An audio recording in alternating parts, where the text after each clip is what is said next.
It's the early 12th century. Jerusalem, the holy city taken in blood by the Crusader armies, had become a symbol of victory in the heart of Europe. But peace in those lands was short-lived. Pilgrims traveled thousands of kilometers to reach Jerusalem, facing bandits, desert tribes, and enemy attacks along the way. Countless believers lost their lives before ever setting foot on the sacred ground. In this wild land, a group arose who took up the sword to enforce God's justice. Hugdepayan and 8 knights appeared before King Baldwin II of Jerusalem. They asked for permission to serve among the ruins of Solomon's temple. And in the year 1119, a name was born that would echo throughout history: the Knights Templar. Soon, the people of Jerusalem began calling them the soldiers of God. Within the stone walls of the temple, a silent yet powerful ideology was taking shape. They had raised their swords in the name of divine justice. From that moment on, history would be written in their shadow.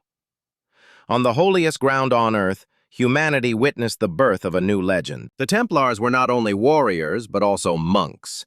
Their vows were clear: poverty, obedience, and chastity. Beneath the armor, they were men whose hearts were wholly devoted to God. They prayed at set hours each day and spent the rest of their time training with the sword. The Templar order was governed by strict rules. Speaking during meals was forbidden, and even laughter could result in punishment. The bond of brotherhood was above all. If one was wounded, another would take up his sword in his place. Retreating in battle was punishable by death, for they were the soldiers of God. At the end of the day, they knelt in silent chapels to pray. Before sleeping, each man placed his armor beside his bed, resting with the awareness that, "I may die tomorrow." The temple was not just a monastery, it was also a military academy. Simple meals, cold stone chambers, silent nights, all were part of their discipline. For them, comfort meant nothing. Duty was everything, and God's will stood above all. The special privileges granted by the Pope gave the Templars immense power. No king, prince, or bishop could command them anymore. This drew the attention of nobles all across Europe.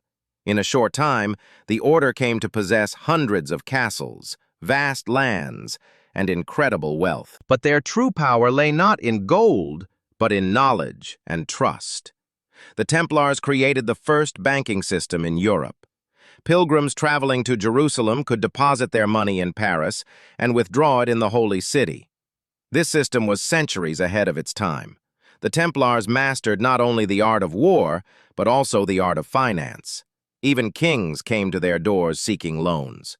Over time, they became the most trusted and the wealthiest organization in Europe. Their fortune inspired both admiration and envy, throughout history, has always proven deadly. The rise of Saladin marked a new era for the Templars. In 1187, on the plains of Hattin, the Crusader armies suffered the most devastating defeat in their history. Thousands of knights were slain, and hundreds were taken captive.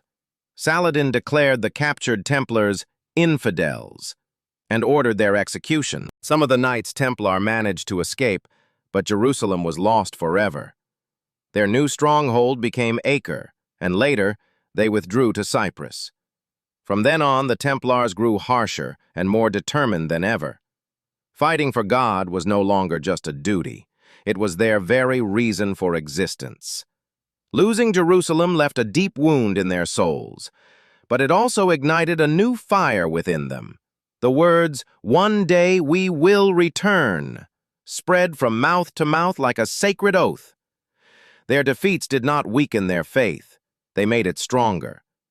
They were no longer just warriors. They had become a symbol of divine vengeance. Even though they had lost Jerusalem, their power in Europe grew exponentially.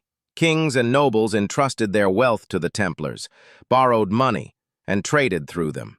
The order held riches equal to the treasury of an entire nation, and with that wealth came whispers and rumors. According to some, the Templars had discovered sacred relics beneath the ruins of Solomon's temple: the Holy Grail, the Ark of the Covenant, or even the blood of Christ himself. No one knew the truth, but the people believed they possessed the secrets of God. As the mystery around them grew, so did their enemies. Some priests accused them of worshiping gold rather than God. Rumors spread of secret rituals and dark prayers whispered in hidden chambers. But perhaps all these tales were born of fear and envy. For the Templars never shared their secrets with anyone. Their knowledge was the key, both to their vast wealth and to their ultimate downfall. By the late 13th century, Europe was changing. The Crusades were no longer a triumph, but a fading memory. The Knights Templar now stood out not on the battlefield, but in the world of finance. And this did not escape the notice of King Philip IV of France. The king owed the Templars millions in gold, but when he realized he could never repay his debt, he devised a different plan. He accused them of heresy, of making pacts with the devil and betraying the faith. Under pressure, he even drew Pope Clement V to his side. Thus began one of the greatest smear campaigns in history. On the morning of Friday, October 13th, 1307, at dawn, every Templar in France was arrested simultaneously. Under brutal torture, they were forced to confess to false crimes. Many resisted, some remained silent, but few survived. That day became forever known as the symbol of Friday the 13th. By condemning God's army, the king erased his debts and seized the richest treasure in Europe. The centuries-long glory of the Knights Templar crumbled overnight.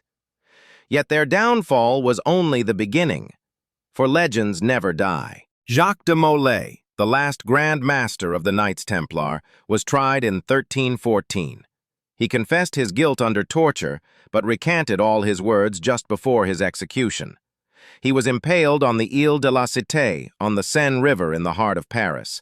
Before hundreds of people, he spoke with an unwavering voice, "I die innocent."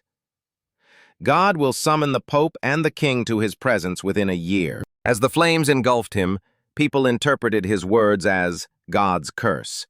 And indeed, within a year, both Pope Clement V and King Philip died.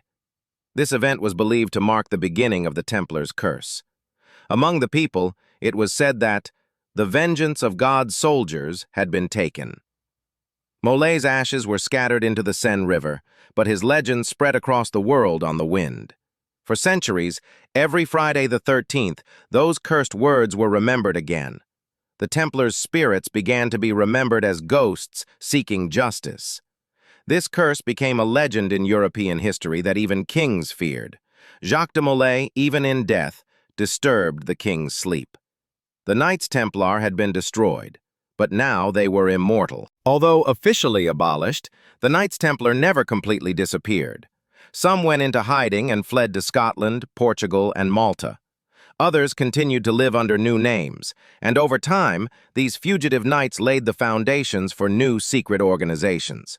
According to many historians, the Templar ideology was reborn through organizations like Freemasonry. Some symbols, rituals, and ideals were almost identical.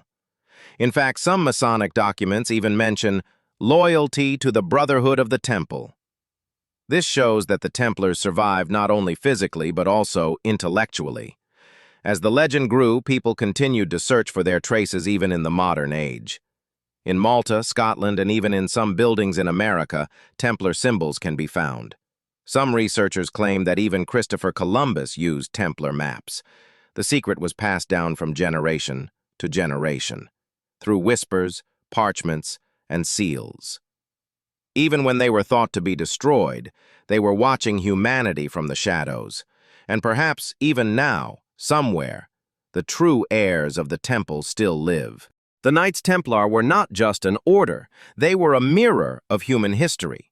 Their story was a saga where faith, power, ambition, and betrayal intertwined. Centuries have passed, yet their name is still spoken with fear, awe, and mystery. Some saw them as saints, others as demons. But everyone agreed. The Templars changed the course of history. Even today, their shadow lingers in films, novels, and secret society theories. From Jerusalem to Paris, from Rome to Washington, their symbols are hidden on walls. Perhaps the true temple was never the stone castles, but the faith within people. Justice and loyalty remain their most powerful weapons. Their swords have rusted, but their ideals still shine. These men, once known as the soldiers of God, now live in humanity's conscience. Perhaps the temple was never destroyed. It just became invisible. And on every Friday the 13th, that echoing voice can be heard in the wind. Non nobis Domine, non nobis, sed nomini tuo da gloriam. Not to us, Lord, not to us, but to your name give the glory. If this video's story of the Knights Templar inspired you, don't forget to like, comment, and subscribe. In the next episode, we'll explore the unknown sides of another historical figure. History lives on, as long as it's told.